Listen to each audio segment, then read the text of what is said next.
O presidente russo Vladimir Putin anunciou esta semana mudanças na política da doutrina nuclear do país, o que, na prática, tornam as condições para o uso de armas nucleares mais flexíveis. Em resposta a esse anúncio, agências de inteligência dos Estados Unidos recomendam que o governo Biden não autorize a Ucrânia a fazer uso de mísseis de longo alcance contra alvos na Rússia, justamente por temerem uma retaliação que pode ser letal por parte da Rússia.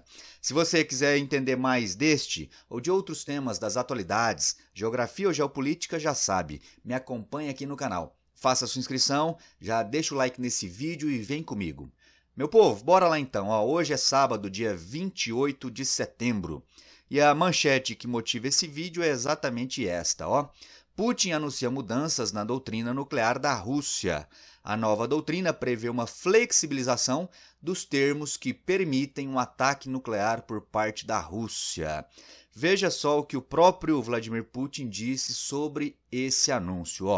A atual situação político-militar está mudando de forma dinâmica e devemos ter isso em conta, incluindo o surgimento de novas fontes de ameaças e riscos militares para a Rússia e para nossos aliados, disse aí o todo-poderoso dos russos. Pessoal, vamos lá então. O que é, afinal de contas, essa doutrina nuclear? Doutrina nuclear nada mais é do que um documento que estabelece as condições para que um país possa ou não fazer uso de armamento nuclear. Lembrando que no mundo existem apenas 9 países que têm armas nucleares. Você lembra, né? É fácil listá-los de cor. São os 5 membros plenos do Conselho de Segurança da ONU.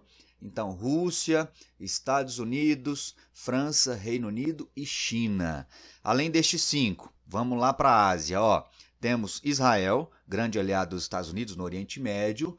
Temos também a Índia e o Paquistão, país inclusive que tem disputas ali pela região da Caxemira, e também a Coreia do Norte. Então, apenas 9 países no mundo têm armas nucleares. E até aqui, ou até bem recentemente, os países que desenvolveram armas nucleares desenvolveram essas armas justamente para não usá-las, ou seja, uma estratégia de dissuasão.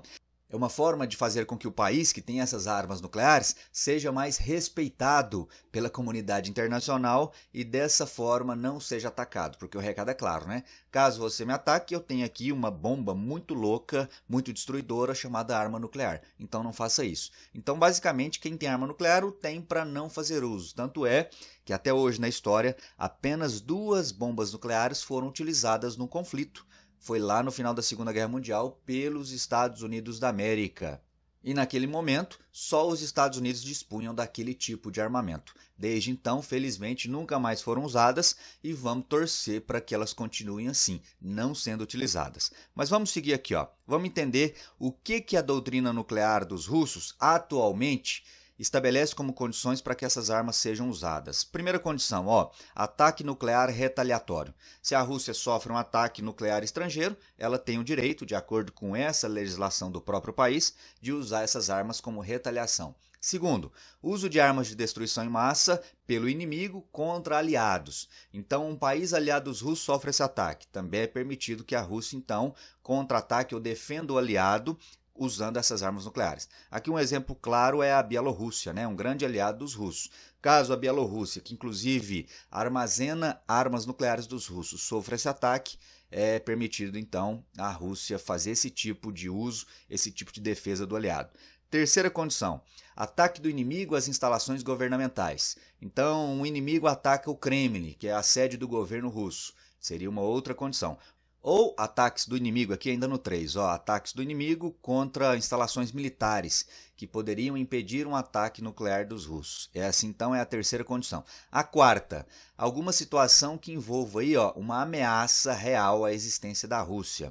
Então, numa situação hipotética, vamos imaginar que a guerra contra a Ucrânia vá se prolongando no tempo, até o ponto que a Ucrânia esteja prestes a não apenas vencer a guerra contra os russos, mas também destruir a Rússia enquanto país, acabar ali com sua organização territorial, com a sua integridade territorial. Então, nessa condição, a Rússia também poderia fazer uso desses armamentos.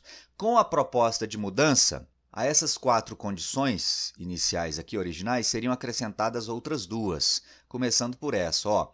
A nova proposta prevê o uso de armas nucleares em caso de informações sobre lançamento em massa de mísseis de cruzeiro, drones ou outras aeronaves contra o território russo. Então quer dizer que, caso os russos descubram algum plano estrangeiro de ataque aéreo em massa, aqui diretamente você pode entender isso como sendo um ataque usando essas armas ocidentais de longo alcance. Então, nessa situação, a Rússia também poderia fazer uso das armas. Fica claro que aqui é um recado, né? É o seguinte, ó Ocidente, não libere o uso das armas pela Ucrânia não, porque senão eu, Rússia, vou fazer uso das armas nucleares. É mais uma ameaça das várias que Putin vem fazendo desde que a guerra começou. E a outra condição seria essa, ó. Outra implicação da proposta é que uma agressão contra a Rússia por qualquer Estado não nuclear, mas com a participação ou apoio de um Estado nuclear, seja considerado como um ataque conjunto à Rússia. Então, a Ucrânia, por exemplo, promovendo um ataque contra a Rússia com apoio direto de algum país nuclear, apoio dos Estados Unidos, do Reino Unido, apoio, por exemplo, não apenas com armas, equipamentos, mas também com homens, com militares, esse ataque seria entendido pelos russos não apenas como um ataque dos ucranianos, mas um ataque conjunto da Ucrânia, apoiado pelo Reino Unido, apoiado pela França e Estados Unidos. E aí, nessas condições, a Rússia também faria uso desse tipo de armamento. Aqui, gente, cá entre nós, isso já aconteceu. Quando a Ucrânia, há 2 meses mais ou menos, invadiu Kursk, que é um território russo, ali já havia apoio desses países ocidentais nucleares e a Rússia pouco ou nada fez. Então, mais uma vez, fica difícil, acreditar nessas ameaças do Vladimir Putin, porque lá atrás ele já havia estabelecido inúmeras linhas vermelhas que, caso fossem ultrapassadas, ele prometia responder de maneira dura, de maneira nuclear. Aqui, mais uma vez, ele faz esse tipo de ameaça, né? A grande dúvida que fica é, ele vai ameaçando, ameaçando, ameaçando. Será que não vai chegar um momento que, de fato, ele vai cumprir essas ameaças? Esse é o grande temor que todos nós devemos ter, e inclusive os Estados Unidos também têm, já já eu te mostro isso, viu? Aqui, ó, só para complementar, uma fala feita pelo Dmitry Peskov, o porta-voz do Kremlin, sobre essa mudança na doutrina. Olha aí, Peskov disse na quinta-feira, dia 26, que o ajuste na política de dissuasão nuclear representa o envio de um sinal, ou seja, de um alerta ao Ocidente, sobre as consequências de um ataque. Entre aspas, o que ele disse literalmente. Ó. Este é um sinal que alerta a esses países sobre as consequências caso participem de um ataque ao nosso país por vários meios, não necessariamente ataques nucleares, disse aí Peskov a jornalistas. Então, pessoal, essa ameaça, sendo mais uma vez um blefe ou não, o fato é que as agências de inteligência dos Estados Unidos já estão sob alerta. Olha só, inteligência dos Estados Unidos enfatiza riscos de permitir que a Ucrânia realize ataques de longo alcance contra a Rússia. Agências americanas concluíram que conceder o pedido da Ucrânia para usar mísseis ocidentais contra alvos da Rússia não mudaria o curso da guerra e ainda poderia levar a uma retaliação violenta. Ou seja, há um temor, há um medo aí explícito por parte do Ocidente sobre essas possíveis reações da Rússia. Aqui essa fotografia é desta semana, quando Zelensky esteve em Nova York para participar da Assembleia Geral da ONU e aí se reuniu com o atual presidente americano Joe Biden justamente para pressionar o Biden mais uma vez a autorizar, a liberar o uso dessas armas, desses mísseis de longo alcance para atingir a Rússia em partes mais profundas do seu território. Então, olha o que esse relatório divulgado aí por agências de inteligência dos Estados Unidos dizem. A Rússia provavelmente responderia com retaliação significativa, possivelmente incluindo ataques letais contra os Estados Unidos e seus aliados. As informações foram repassadas por autoridades de segurança americana e divulgadas pelo The New York Times, que é um importante jornal lá dos Estados Unidos. As possíveis respostas russas vão desde atos de sabotagem e incêndios criminosos em solo europeu até ataques mais diretos e letais contra bases militares americanas e europeias. Ou seja, não necessariamente seriam, pessoal, ataques nucleares, tá? Poderiam ser atos aí, de vários tipos. Aqui o texto fala atos de sabotagem e incêndios criminosos. Caso a autorização para o uso de mísseis seja concedida, aumenta o risco de um confronto direto entre a Rússia e o Ocidente. Aí a guerra escalaria para um nível muito maior do que o atual, o que envolveria, muito provavelmente, outros países também, né? Não apenas o Ocidente, mas a Rússia.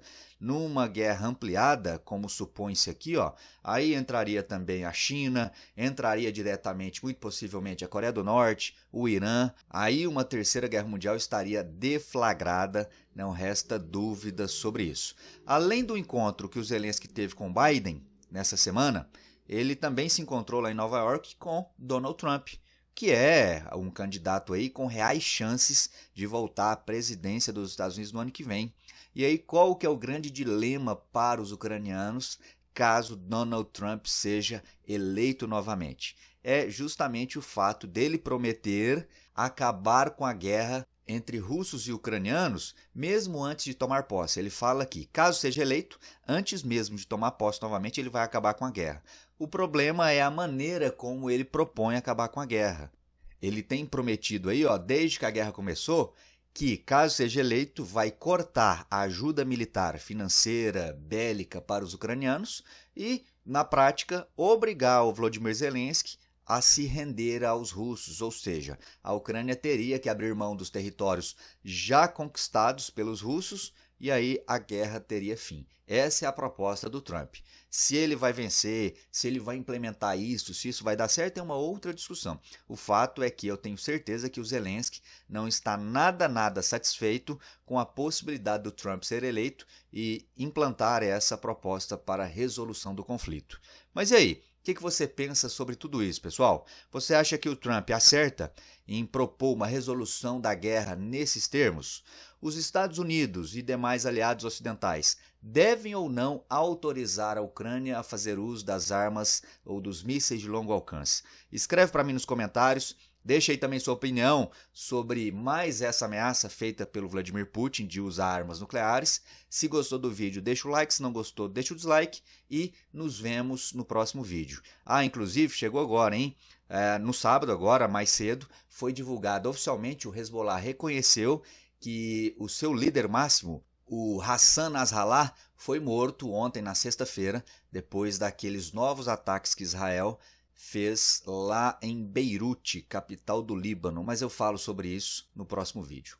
Beleza, meu povo? Te espero no próximo então. Um forte abraço e valeu!